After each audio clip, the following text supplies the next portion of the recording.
Harihi Om.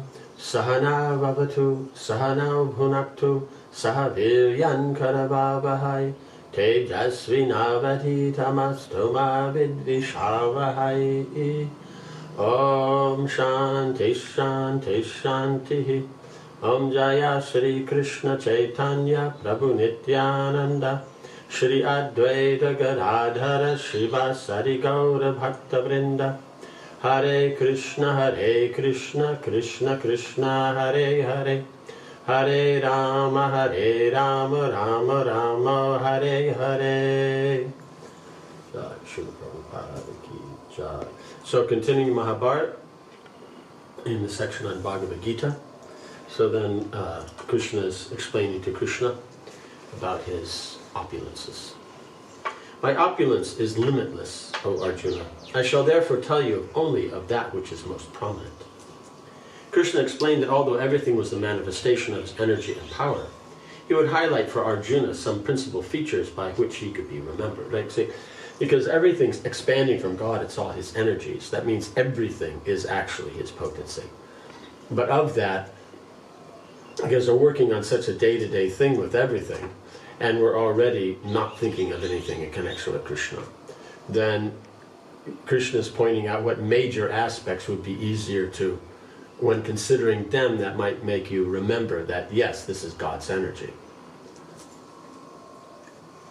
He told them that he was Vishnu among gods, the sun among planets, Shiva among Rudras, and Meru among mountains.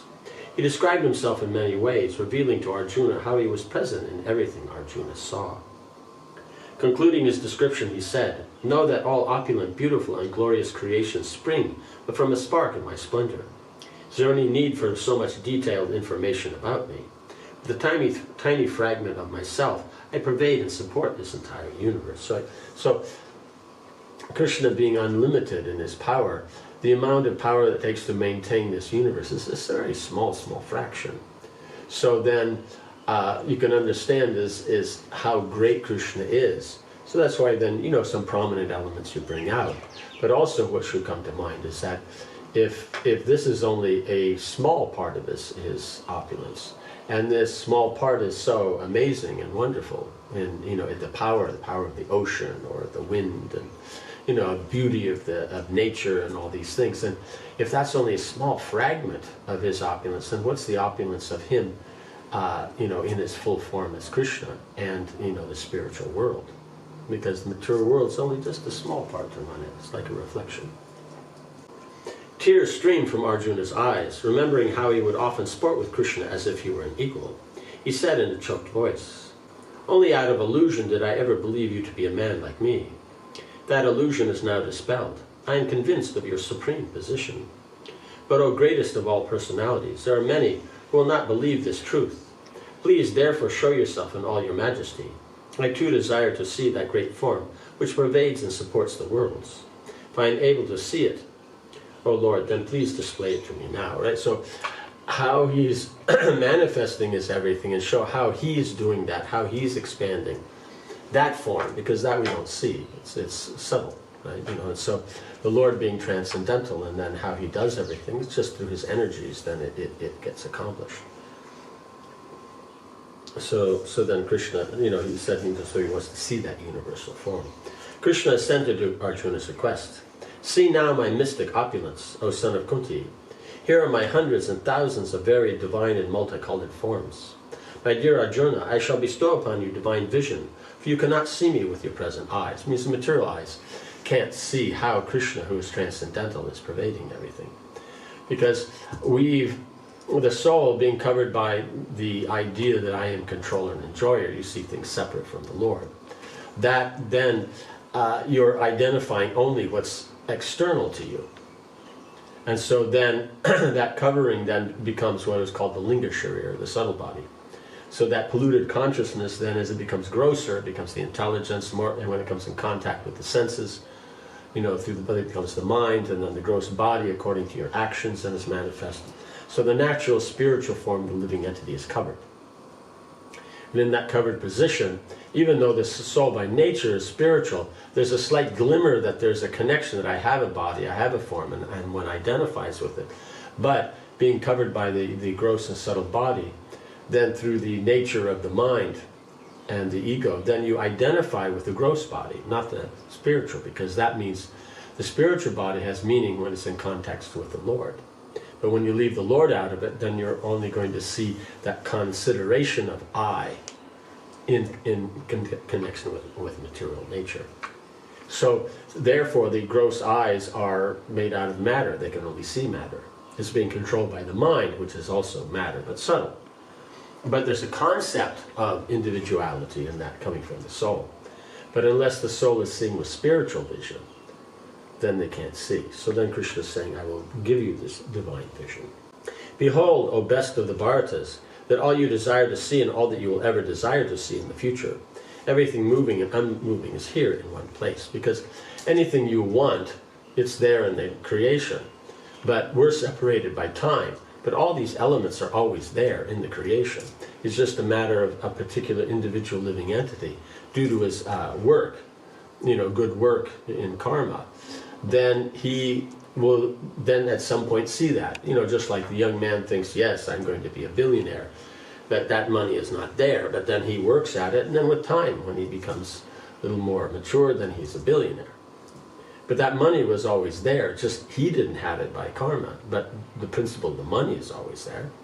So all the opulences are always there. It's just according to your work you get. It's just like you go to a store. All the items are there, but you, according to your buying power, then you can purchase something, right? So in that way, I think that's what Krishna is then meaning here.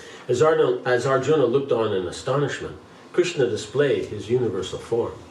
In Hastinapur, he had shown a partial manifestation of this form, but this time he exhibited in full. So it was shown there in the court of Dhritarashtra. It was just a partial, like that. This is the only time he's showing the full, like that. And so all the other times when he's showing, it's a partial. He'll do some part. It's enough. It's enough to bewilder everybody. Arjuna became aware of a vast form possessing unlimited mouths and eyes, right? So it means every kind of mouth you can have, every shape, every variation is there. Every kind of eye, every variation, color, size, anything, all these things are there. It was decorated with countless celestial ornaments and upheld many divine weapons. Decked with celestial garments and garlands, it was wondrous, brilliant, unlimited, and expanded everywhere. It seemed as if hundreds of thousands of suns had arisen simultaneously in the sky. Arjuna felt his hair standing on end. He bowed his head to the floor of his chariot and offered many prayers to Krishna. In Krishna's divine form, he could see all the gods headed by Brahma and Shiva, with all the rishis, siddhas, and nagas. Every kind of created being appeared in that form. All the worlds were visible and nothing was missing. That means whatever there is in the creation, it's like everything is in one place at one time, and you can actually see it all. And that's why he's here. Finding it difficult to look at the universal form, Arjuna said, "O inexhaustible one, this unlimited body of yours is wonderful, and at the same time terrifying. I see all the gods and rishis standing before you and offering prayers. As they are disturbed, so am I, dear Lord. Seeing this tremendous manifestation, I am losing my peace of mind and my balance. I cannot look upon your thousands of blazing, death-like faces. All the soldiers of both sides appear to be rushing into the fearful mouths of those faces. Indeed, you are destroying all men and everything else. Everything is entering your mouths as moss fall into a fire, covering all the universe. You are manifest with terrible scorching rays," because you have the time element. Time is what separates from things. Time is what makes things change. So then also you have birth, you'll have death. So that by the time element, which is controlled by the Lord, is one of its potencies. Therefore, when he says everybody is born, everybody dies. So now he's seeing specifically all the soldiers on both sides are rushing to the mouths of Krishna. Means death is there. One, you can just say is at some point in their life, everybody's going to die. But in here also then we see is that due to the battle we see, they're all going to die. Arjuna was trembling. "O Lord of Lords, so fierce of form, please tell me who you are and what is your mission." Krishna's voice seemed to Arjuna to be resounding from all sides as he replied, "I am Time, O Partha, the great destroyer of all the worlds. With the exception of you, your brothers, and a few others, Everyone will be slain. This will come to pass whether you fight or not, Arjuna. Therefore do your duty as a warrior, and you'll become an instrument of my desire. Bhishma, Drona, and all the Kuru heroes are already dead. Fight without disturbance, Arjuna, and you will gain a glorious victory. Right? So he's pointing out that it's his desire, because he comes to establish Dharma and to remove those who are irreligious or situations and anything like this. So according to his plan, instead of just doing it one who here, like every day, so many living entities are dying, humans and animals and birds and bugs and everything. But we don't pay attention. Well, if you put it all in one place, at Kurukshetra, and then they all die there within the time of the battle, then we take notice. Like, we're still talking about the Mahabharata, we're still talking about Ramayana. Even though it's been thousands or millions of years. But even though, so many people may die, over 18-day period, our living entities will die easily, that many, if not way, way more, especially if we count all the bugs and everything else, then we don't take notice. Like that. So by doing his pastimes like this, we notice, and then we start to think and contemplate and reflect on what human life is for. So that's why in the pastimes, he does something that people will notice and will therefore remember. Sitting before Dhritarashtra, Sanjaya saw everything that was taking place between Arjuna and Krishna. He described it in detail to the blind king, telling him the exact words spoken by both. The king was amazed as he heard of Krishna's divine opulence. As Sanjaya tried to describe the universal form, Dhritarashtra felt his heart tremble. How could his sons face such power and survive? Yeah, it means, if we remember, everybody was telling him this before, and especially they were telling Duryodhana, but they don't care. How now Krishna was saying that all the Kuru heroes had already been put to death by a divine arrangement. Could it be true? Was Krishna really able to make such a prediction? It's like, he is time, he said. So, it seemed that not everything was in his power. After all, he had come to Hastinapur seeking peace, and had failed in his mission. See, that's the thing, is that Krishna mentioned in the Gita that fools deride him when he comes in human form, because they just take him as just like him, or even less. Duryodhana thinks everybody's less than him. And so he came for pastimes, because he came there to give them their choice. If they want to go for a peaceful solution or not. Since they didn't, then this is what's arranged by the universal form. And so then, but then fools will take it, no, but he was in control of this or that, or all these things. Perhaps he would also fail to fulfill his desire to see the Pandavas victorious in war, right? Ever hopeful, Dhritarashtra. Foolishly so. Sanjaya, right, it's one thing that you're an optimist, that's great, but when the sages and the scripture and everyone tells you don't do this because it's against scripture, it would give you a bad result, you don't remain an optimist. Man, oh, maybe I could do it and it wouldn't happen. Maybe Shastra's wrong. Maybe all the sages are wrong. Right? Sanjaya told the king what Arjuna said to Krishna after he heard that all the fighters would be killed. But Arjuna could understand Krishna's desire, and he replied, all this is done rightly.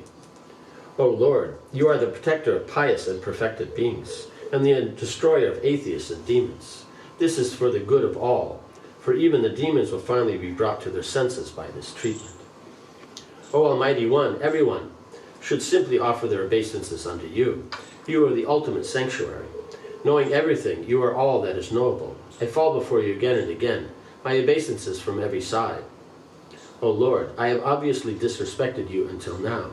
Please forgive me. Not knowing your glories, I have lain with you on the same bed, jested with you, and surely dishonored you many times out of madness or love. O infallible one, please excuse me, even as a father would excuse a son or a lover his beloved. Sanjaya sat with his eyes closed, envisioning the scene. He saw Arjuna bowing at Krishna's feet. As Arjuna stood up, he said, O Almighty One, having seen this form which I have never seen before, my mind is filled with fear. Please be gracious and allow me to see your beautiful Vishnu form, with its 4 arms and divine decorations. Krishna said, happily have I shown you, by my spiritual potency, the supreme universal form. No one else has seen this form. Not by any means can it ever be seen. You can't just on your own say, I'm going to see this, because it's just Krishna reveals himself. He being transcendental beyond everything and being the source of all potencies, and we being just a fragmental portion of one potency. We can't control the energetic, being a fragmental portion of energy. So that when he says this never can be seen by anyone, that's just the way it is. And Arjuna saw it, and brings great awe and reverence.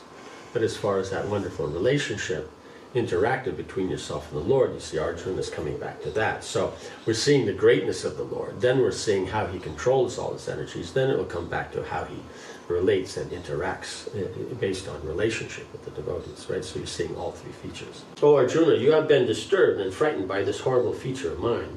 Let it be finished. See now my Narayan form and be peaceful again.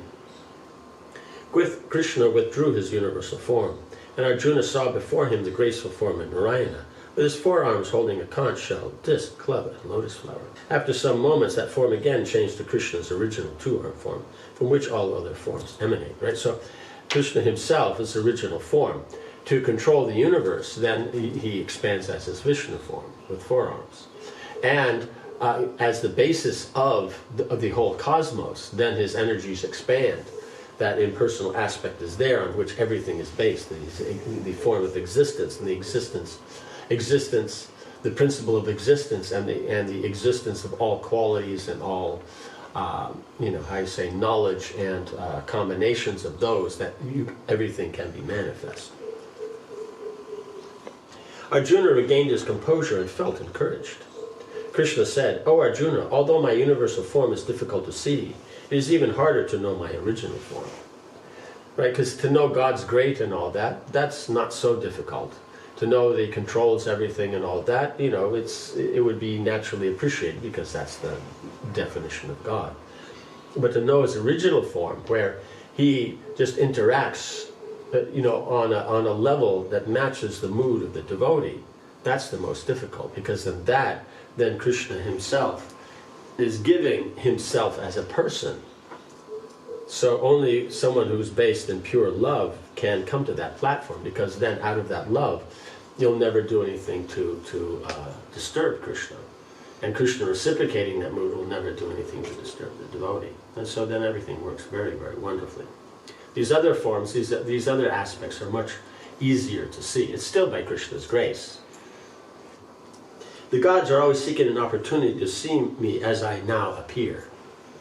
This form is the most dear and can only be known by undivided devotional service. Only in this way can one enter into the mysteries of my understanding, right? So understanding his original form based on rasa, or relation with the devotees, his Vishnu form based on controlling the cosmos, and this universal, this aspect of Brahman in which he pervades everything, and is the basis of everything. So these three features are there. So knowing the original form, that's the one that is more difficult, so it can only be approached through pure devotion. Om Hare Krishna, Krishna Krishna, Hare Hare, Hare Rama, Rama Rama, Hare Hare. Srila Prabhupada ki jai.